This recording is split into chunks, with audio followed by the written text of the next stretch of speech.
Salut à tous et bonjour à vous, Dan Assous. On est content de vous recevoir. Alors, vous êtes à la tête d'une association qui s'appelle Les Mandras et aujourd'hui, vous êtes venu nous parler d'un département un peu de l'association un peu plus spécifique puisque vous formez des khatanim, donc des futurs mariés. En fait, vous les formez à quoi ? À savoir bien se marier, c'est ça ? Alors oui, et on forme les mariés à savoir c'est quoi une vie de couple, parce que tant bien la halakha. Quand on parle de Taharat HaMishpacha, on parle de la pureté familiale, on parle de deux choses, de Tahara, de pureté, et aussi on parle de familial. Il faut savoir fonder une famille. Donc on parle de halakha et de aussi famille. Ce que veut dire Shlom Bayit, et encore aussi des lois et des idées qui concernent tout ce qui est la vie intime pour la réussite du couple. Ok, alors vous êtes maintenant rodé, puisque ça fait 9 ans que vous pratiquez ces formations-là. Vous avez combien de gens qui sont formés à parler ou à enseigner aux futurs époux ? On va dire ça comme ça.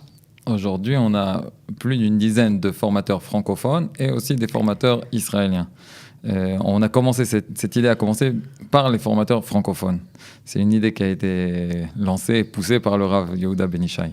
Il y a combien de temps ? Donc il y a 10 ans de cela, Rav Ben Ishai m'a dit voilà Dan, je fais des choupotes à des francophones et je leur demande qui c'est qui t'a préparé, et ils me regardent, ils ne comprennent pas de quoi je parle. Ça veut dire quoi, qui c'est qui m'a préparé à quoi ? Au mariage. Mais ça veut dire quoi ? Je suis prêt au mariage, il y a la salle, le photographe, il y a tout.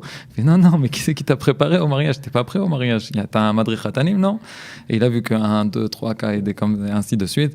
Il a dit c'est pas possible que les hommes ne soient pas préparés au mariage comme les femmes ont la Adrachat Kala. C'est pas possible que les hommes, ils arrivent au mariage, ils soient pas prêts. Donc il m'a dit... Oui, parce qu'en même temps, c'est pas de leur faute. Il faut préciser que la rabbanout, pour les filles, exige de façon obligatoire d'avoir suivi quelques cours de préparation au mariage, donc de connaître les lois de pureté familiale, notamment la halakha. Il faut même avoir un petit certificat sans lequel on ne peut pas se marier, on ne peut pas passer sous la choupa. Mais pour les garçons, c'est pas du tout obligatoire. On n'aura jamais rien demandé. C'est pas très juste d'ailleurs comme affaire, mais c'est comme ça. C'est pas parce que c'est pas très juste, c'est pas bien pour eux. C'est pas bon pour le couple que le mari soit pas prêt. C'est pour les tovat, le couple, que le mari soit aussi préparé qu'un mouvan. Alors qu'est-ce que vous leur enseignez ? Vous rentrez dans tous les détails de la vie intime ? Oui. Ça veut dire comment se comporter avec une femme Ça fait partie de la préparation. Même si quelqu'un il pense savoir c'est quoi une femme et il pense savoir ce qu'il faut faire, tant que c'est pas dans les règles de la halakha, d'abord, premièrement, il peut aller sur des fantaisies ce qu'il a pu voir un peu partout dans Internet et dans les films. Et donc, il n'a pas compris c'est quoi une vie de couple. Et nous, on essaie de cadrer ça. C'est quoi une vie de couple ? C'est quoi une vie selon la halakha ? Selon comment réussir ? Puisqu'il y a beaucoup de problèmes qui viennent après, des téléphones, je sais par le Mahon Poa, qui ont une ligne. Alors le Mahon Poa, pour ceux qui ne connaissent pas, c'est un institut qui aide des femmes, des hommes qui ont des problèmes de fertilité à fonder une famille, à avoir des enfants, entre autres. Mais il s'occupe de tout un tas de questions de halakha, notamment en cas de maladie. Est-ce que lorsqu'on a un cancer, on doit congeler du sperme ou pas pour être sûr après les traitements de pouvoir enfanter. Bref, des tas de questions, des tas de situations. C'est un travail exceptionnel. Ils sont vraiment formidables. Voilà, et donc s'ils nous écoutent. Et ils ont une ligne spéciale de questions comme ça sur des gens qui ont des problèmes de vie de couple, et pour eux c'est évident que d'abord ils n'osent pas poser leurs questions. C'est évident pour eux que donc ils réussissent pas dans leur couple aussi, donc leur couple il est automatiquement des problèmes, comme on dit, des problèmes intimes. D'accord, et donc ils remettent en question tout leur mariage, leur couple, voilà. Et donc nous on parle de ça, on explique que chaque question elle est légitime, on explique qu'il faut savoir qu'il y a d'abord on a le droit de parler, c'est légitime de parler, la Torah elle en parle, et qu'il y a qui poser la question aussi, si après le khatan il sait qu'il a un madri khatanim qui peut appeler, qui peut poser ses questions. D'accord. Alors, vous nous l'avez dit, plusieurs formateurs, des francophones, des Israéliens. Alors, comment ça se passe ? On étudie en groupe, on étudie en tête-à-tête, avec un madré en particulier. C'est vous qui dispatchez vos formateurs auprès des khatanim, des futurs époux qui vous contactent ? Les khatanim m'appellent à moi. Ok, en disant, voilà, je vais me marier. Je leur pose les questions, quel âge t'as, c'est quoi, qu'est-ce que tu connais en Torah. Tu fais une petite enquête de police. Juste pour savoir qu'est-ce qu'ils cherchent, qu'est-ce qu'ils recherchent, qu'est-ce qui va être leur adéquat. Style, quel est leur style, voilà. Pour pas les mettre à étudier avec n'importe qui, c'est ça? Non, c'est plus c'est adéquat, mieux c'est. Plus ça va. Et aussi où il habite et à quelle heure il est libre. Et si c'est un khayal qui a maintenant qui se marie, ça nous arrive, il se marie dans 3 semaines.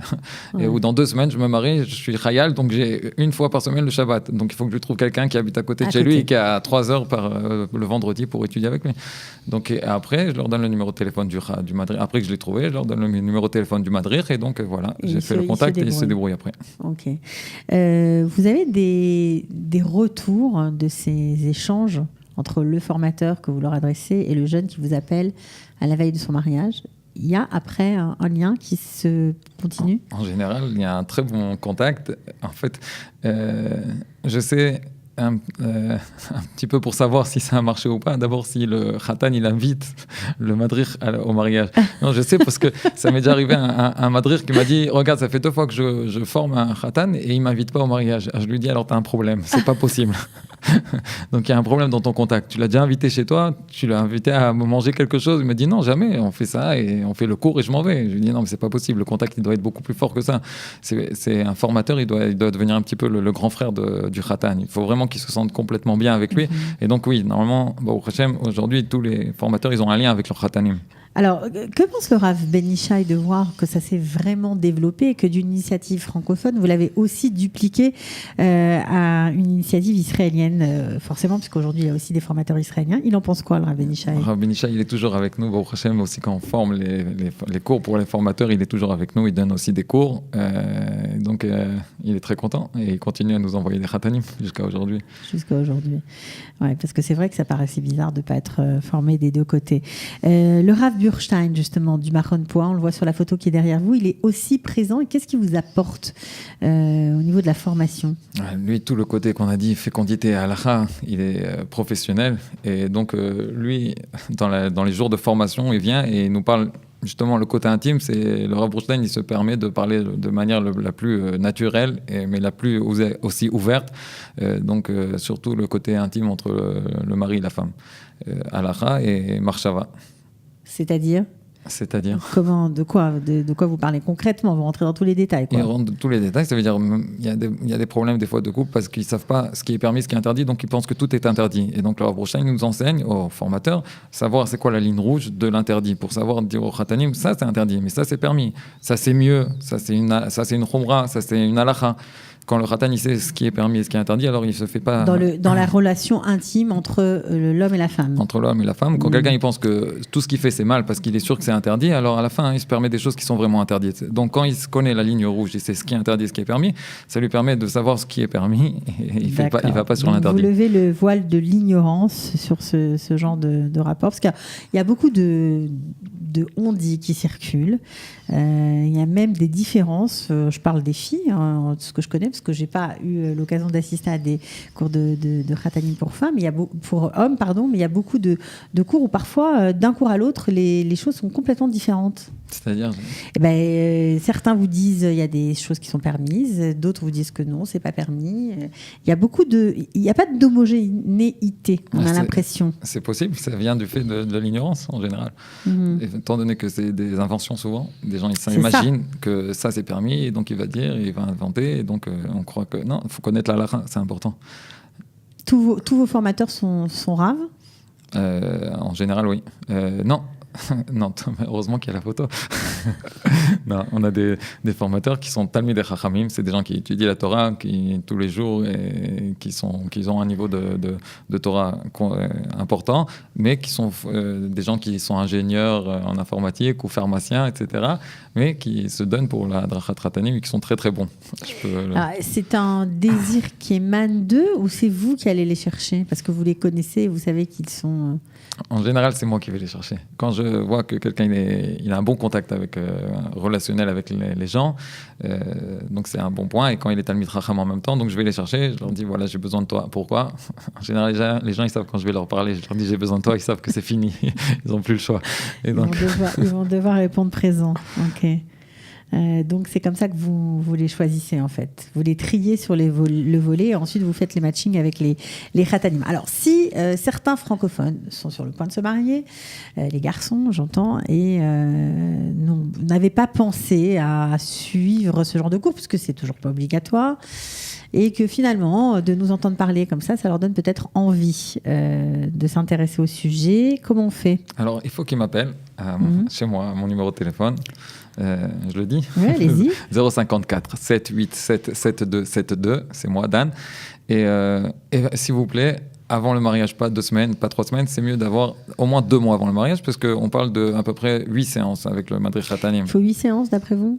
Entre 8 et 10. Et quel halakha vous passez en revue? Sur quel point vous focalisez? Alors, on a dans notre formation des formateurs, on a eu aussi un cours de 2 heures sur quoi se focaliser et pas. C'est-à-dire, des fois, on risque de trop rester sur les détails avec un khatan qui va oublier juste après le mariage. Donc, il faut lui donner l'essentiel et aussi la possibilité de savoir comment étudier lui aussi le livre. C'est-à-dire, on ouvre avec le khatan le livre et on lui apprend à regarder les passages importants, savoir quand même... Quel livre? Alors, ça dépend. Ou d'Arke Tahara pour ceux qui vont selon le Rav Eliaou, ou les livres de Tahara selon le Rav Ovadia Yosef. Ça dépend du khatan, ce qu'il demande. Mais si quelqu'un ne demande pas, en général, on va selon le Rav Ovadia Yosef. En fait, ça dépend aussi des formateurs et du niveau aussi du khatan. Parce que, étant donné que le Rav Ovadia Yosef, il est plus mekel sur beaucoup d'alachot, alors des fois, d'imposer des khumrot au khatan alors qu'il n'en est pas capable, c'est pas ça. Alors justement, si on n'est pas du tout religieux, on va se marier, bien sûr, mais on n'est pas du tout religieux, est-ce qu'on peut être aussi intéressé par ces cours-là? Oui. Et en général, on a fait, ça vous arrive? On a fait des adrachot pour des non-religieux. Je ne sais pas s'ils sont tous restés non-religieux. Ceux que je connais, en tout cas, ils sont religieux maintenant. Ils ont changé. Je ne sais pas si c'est à cause de la hadracha, mais c'est vrai que la hadracha, elle donne un petit peu un autre point de vue sur la vie. Et donc, ça donne envie de former une maison juive. Puisqu'on voit que en fait c'est un bonheur, c'est pas juste il y en a qui pensent que de former en fait une maison c'est juste encore un hall, comme on dit, un joug sur le et non, supplémentaire. Comme dit la blague, se marier c'est savoir résoudre à 2 des problèmes qu'on n'avait pas quand on était tout seul. C'est ça que vous leur apprenez, on est mal là. ça fait partie de la dracha. Ok. D'accord, donc j'imagine qu'il y a beaucoup d'humour dans vos cours aussi. On essaye, il faut que ça soit détendu. Il faut que ça... D'accord, donc il y en a pour tous les goûts, en fait, tous les niveaux de pratique, de connaissances, et ceux qui ne sont pas encore penchés sur ces sujets-là, mais qui sont intéressés, il y a aussi de la place pour eux, vous pouvez les accueillir. Apparemment, ça vous plaît, même cela, c'est encore un challenge supplémentaire que vous aimez bien relever.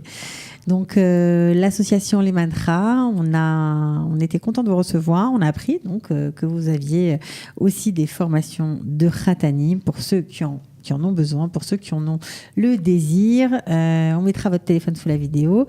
On vous remercie, Dan Assous, d'être venu. C'est moi qui vous remercie. Pour nous parler de cette belle action. Ça fait 10 ans que ça dure. On vous souhaite encore de belles années, à former les futurs maris. Voilà. Merci beaucoup. À bientôt. Merci beaucoup. À bientôt, Dan. À bientôt. Au revoir. Israël, comment ça marche? Vous allez adorer comprendre Israël. Israël, comment ça marche? C'est tout de suite sur Studio Kalita.